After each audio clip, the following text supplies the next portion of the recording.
And Mike, you know, the White House National Security Team is really the nerve center of setting U.S. foreign policy. And now just less than 1 month into this new U.S. presidency, you have a situation like this where global leaders really need answers and will have a tougher time finding them potentially with this resignation. After weeks of controversy over his contacts with Russia, U.S. National Security Advisor Michael Flynn has stepped down. In his resignation letter, Flynn admitted to giving incomplete information to then Vice President-elect Mike Pence regarding his calls with the Russian ambassador. What he left out was that he discussed the sanctions imposed by the Obama administration after determining Moscow attempted to interfere with last year's presidential election.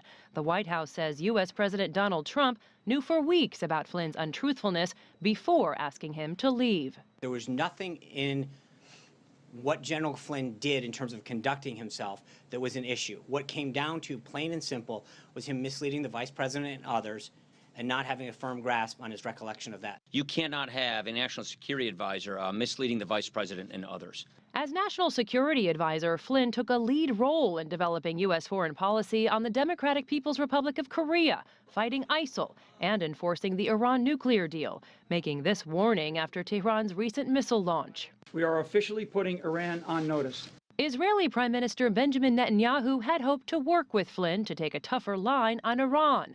Israeli media says Flynn set up Wednesday's White House meeting between Trump and Netanyahu, leaving the Israelis wondering what outcomes will now be possible. And at the upcoming Munich Security Conference, European nations will be looking to the U.S. Vice President and Defense Secretary for reassurances on the future of U.S. foreign policy in the region. And President Trump has installed Lieutenant General Keith Kellogg, the former chief of staff of the National Security Council, in the role that Flynn has vacated. Mike. Jessica, who are possible replacements for Flynn at this point? Well, Kellogg is on that list, as well as two other retired generals, General David Petraeus, who we know most recently as the former CIA director, someone who was also heavily involved in the Iraq War, and Vice Admiral Robert Hayward, who was a deputy director at U.S. Central Command in the Middle East, and he appears at this point to be the favorite.